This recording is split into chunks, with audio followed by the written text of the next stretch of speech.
Hey everybody, I'm Sam Polk. I'm the CEO of Everytable, and I've been asked to tell you a little bit about the company, but also share a little bit about my journey getting us here. Oh, that's the wrong slide. So about the journey, let's start with my childhood.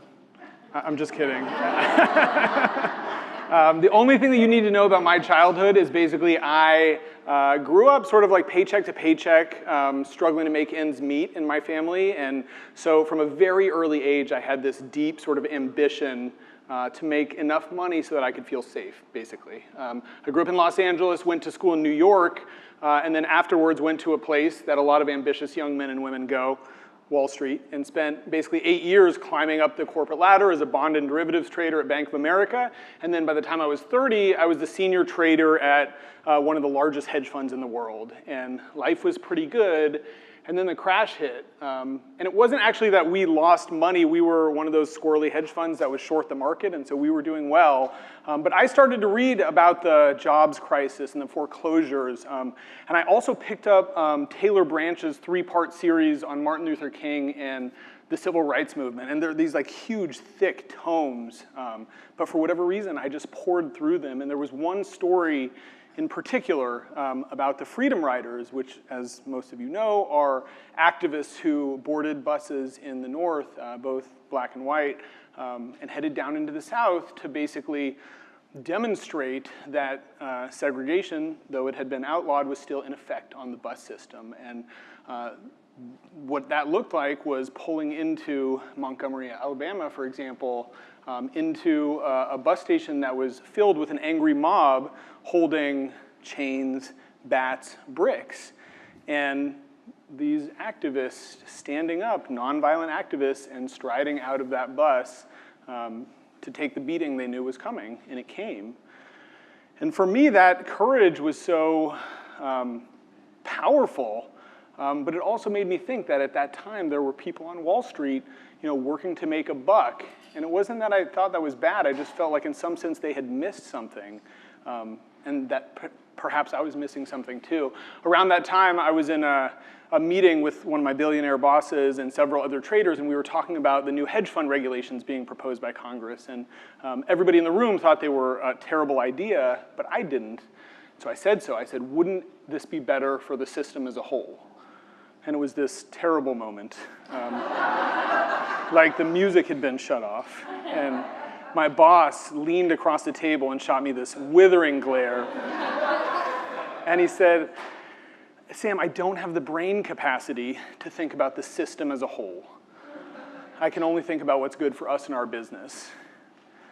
And it wasn't so much that I judged him, although I did a little bit, but I saw myself in him, and I understood that my entire definition of success had been about me, and that started to feel a little hollow, I guess.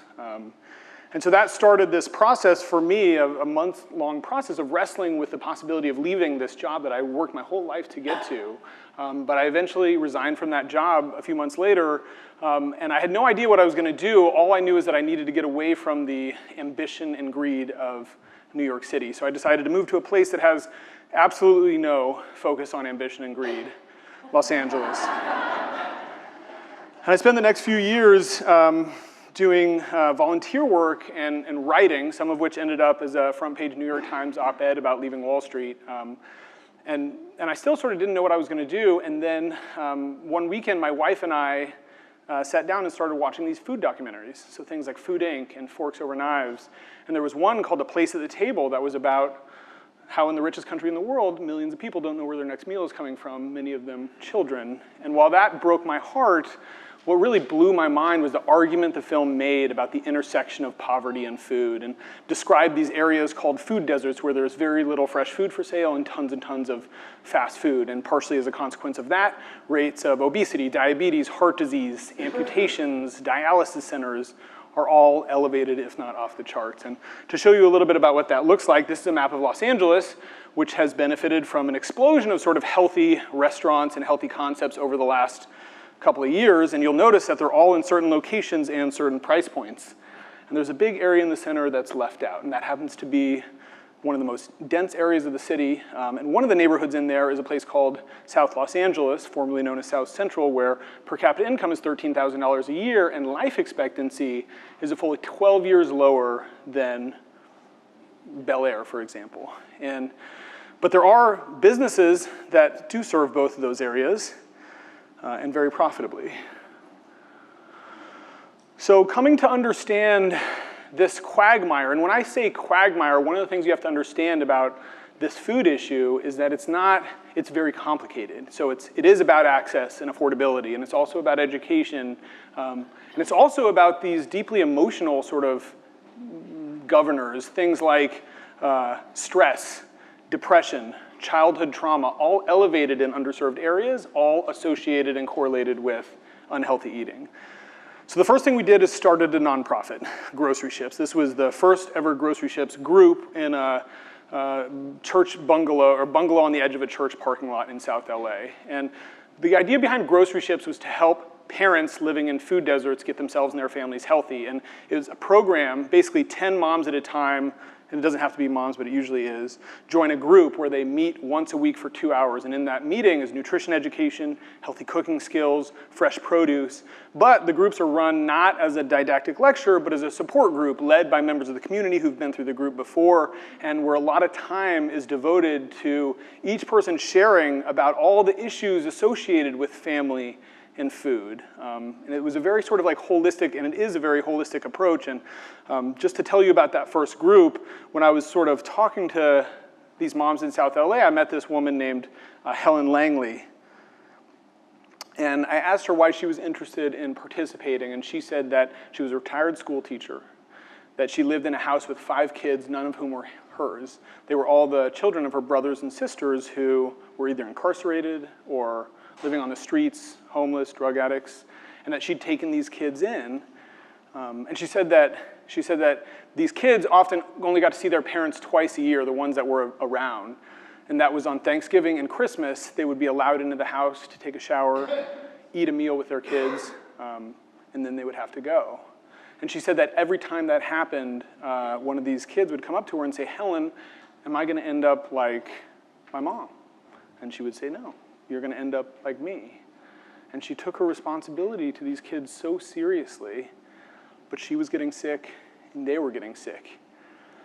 And I started to sort of understand some of what I was working on, I think, in that moment. And I understood a little bit better when we started having these groups. And it was actually this terrible beginning. Each group starts with what's called a check-in, where basically the question is, how are you feeling? And you go around in a circle answering that question. And I remember that first day when I told the parents about the nutrition education and healthy cooking skills and fresh produce, everybody was excited. And when I started talking about the emotional side of it, they were a little bit more wary. And so that first group, the check-in basically was one-word answers or people passed. And we actually had to end that first group early because there was so little participation.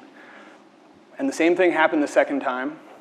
And the same thing happened the third time, until we got halfway around the circle and I got to Helen, who was quiet for a second, and then looked up and said, "You know, it's been 20 years since anyone asked how I was feeling." And she started to cry, and she started to open up about her life. And then, of course, the woman next to her started to cry and to open up about her life, and pretty soon the whole room was crying.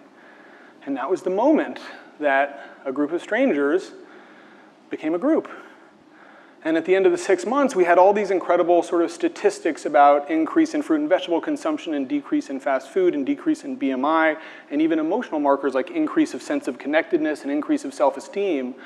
But for me, it was what the sort of anecdotally the moms said. You know, Helen would say that she would come in and unzip herself for 2 hours, and then 2 hours later zip herself back up again. And that mom in the back, Juana, where she likes to be, single mom, she was 26 at the time, she said, "I love this group because it reminds me that I exist." So that was 2013. We ran that first group. The next year we ran 2 more groups. These were growing organically from word of mouth. The next year we did 10 groups. The following year we did 20 groups. And so Grocery Ships was sort of taking off and having this great life, and it was going great. The problem was we couldn't raise money to keep up with the demand, and I was sort of learning how to throw really good galas instead of focusing on the work that we were doing. And I started to get a little bit frustrated about how slow that process was, and frankly, the graveyard that exists between startup nonprofits and those that actually reach sustainability. And even more importantly, like, or not even more importantly, but I was starting to feel something inside myself, which was that on Wall Street it had been all about ambition, grocery ships was all about service, and I was starting to understand that both those things existed within me at the same time. And around that time, I started to hear from these moms, hey, you know, I'm a single mom with 4 kids and 2 jobs. I take the bus to work, so these healthy cooking classes are great and the produce is great, but I don't have a lot of time to cook. And part of the reason we go to McDonald's is it's not only is cheap, but it's fast and convenient. So me and this other sort of Wall Street refugee, this private equity guy who had come to work for grocery ships, started breaking down business models to figure out how we could bring healthy food into these communities. And what we came up with was pretty simple. It's called Everytable. Starts with some of the best chefs in the country making incredibly healthy, fresh meals every single morning, and then packaging them in those grab-and-go containers. And that sounds simple, but it's really the key economic idea. You see, most restaurants look like this, which is 2,500 square feet of space as a Chipotle, 10 to 15 employees, a fully built-out kitchen. They'll cost $1 million plus to build, super high rent load, which is part of the reason that they're not in South LA. But our locations, because we have a single kitchen that supports all our stores, like this one in South LA, 700 square feet, this one in Baldwin Hills, 250 square feet, this one in downtown LA, 660 square feet, Santa Monica, 300 square feet. And we just opened this incredible one in the Westfield Century City Mall that's like against the sort of biggest players in the world. It's doing great. That's like 500 square feet.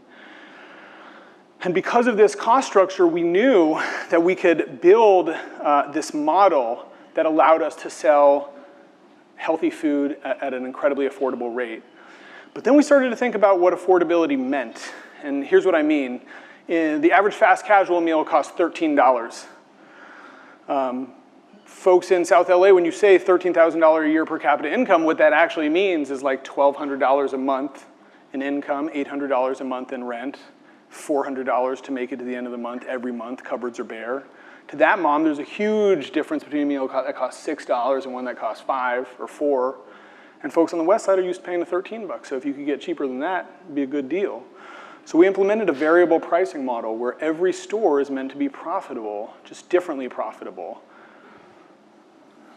And what that does is it creates this system that is inclusive. And what I mean by inclusive is it's not taking the leftovers from one group and giving them to the poor. It's about the chefs not knowing where their meals are going when they're making them. Going to Century City, going to South LA, soon going to Watts, soon going to Compton. Every store making money, but just different amounts of money so that we can make sure that everybody can participate. We started running grocery ships groups with the stores that we would open in underserved areas. And then we started getting super great calls from corporate catering like Eat Club, who started taking our meals. Whole Foods, which is launching a pilot with us in January or February. Cal State LA, where we're selling meals to them. Both Cal State LA and then soon the rest of the Cal State system. Cedars-Sinai, which wanted a healthy option for their patients that they could then access outside of the hospital. WeWork wants vending machines, and Starbucks is interested as well. And the beauty of all those distribution channels is that they leverage the sort of commissary kitchen, but they also give us the income that we need to open more and more underserved stores. So I think the question is sort of where are we going? And I know a theme here is systems change, so I would just point you to this, which is all the McDonald's in America. And the thing that's interesting about McDonald's, I think, is it's sort of how it got to be like this. And sometimes we don't stop to think about how crazy it is that there is this food system that channels all this fast food to every corner of the built environment, basically. And some of the history of McDonald's and franchising, which sort of has to bear with my closing point, is that basically, by the 60s, McDonald's was only in suburbs and on highways. And they were looking to expand, and then basically the Watts unrest happened, and the Johnson administration said, hey, there's too much social unrest in these areas, we need to create economic development. And so they started guaranteeing SBA loans to entrepreneurs of color in underserved communities that primarily went to fast food franchises, not because underserved people only like fast food, but because those are the only businesses you can run at a $5 price point, which you have to hit if you're gonna be competitive in that market, basically. And so the only reason I bring that up, we will be doing a lot of franchising. We have like this model that's tailor-made. You know, Subway is the biggest restaurant company in the world, not because everybody likes their sandwiches, but because it's healthy food that's affordable, and more importantly, they have a really low build-out cost, really simple operation, so it's very, very easy to franchise. Ours are cheaper and easier to operate and easier to franchise, we think, so we'll see. But the interesting thing, and the reason I bring that up about franchising, is that we do hire folks like Ricky. Ricky Porter comes from the Right Way Foundation, former foster kids aging out of the system. He's been through 20 group homes. That's his daughter, Everly, who is basically the same age as my daughter, Eveline, who will live on average 12 years longer than Ricky's daughter. And I love, we also hire from Homeboy Industries, formerly incarcerated, and of course from grocery ships. And I love that we can provide Ricky a $15 job. I think that's great. And it's not really a path out of the middle class. It's a living wage, but not a great living wage, right? And so what if there's a model, and I say what if, but we're actually working on it. I mean, it's early days, but we're building out this store in Watts that's really interesting, where the Annenberg Foundation is putting up the money for a PRI to build out the spot. And the store will be run by the Brotherhood Crusade, which is a long-time civil rights nonprofit in South LA, who also happens to have on their board member, you know, incredible sort of like master franchisees who know how to operate a restaurant business. And the beauty of that is sort of leveraging philanthropic capital to build out more and more of these underserved locations. And we think that's the first step in what could ultimately be leveraging philanthropic capital to build out more and more Everytables, but also wrapping around that a training program for entrepreneurs of color in underserved areas who want to start their own business. And what it could look like is you come into Everytable, you work for 2 years, you get trained in management and entrepreneurship, et cetera, and then at the end of 2 years, the really successful ones can then start their own. And the funny thing about McDonald's and their franchise business is that it did create a class of mostly black millionaires, and that's great. It also created a messed up food system, and there was still sort of redlining within the McDonald's system where you weren't allowed out of there. And so I hope, and this is now fully into fantasy land at this point, but that we can have a system where a guy like Ricky can start the store in South LA and Watts, and if he's really successful, he can open the store in Pasadena, in Hancock Park, and Beverly Hills. Because I do think that while our mission is to make healthy food more affordable for everybody, it's really to push against the structural inequality in the world. So I don't want to end without saying that Acumen has been our best investor by far. They're really smart and really tough, but then once they signed the deal, they started leveraging resources, and mostly for impact, which is, as a guy who talks to a lot of venture capitalists a lot, like very helpful and welcome. So thank you.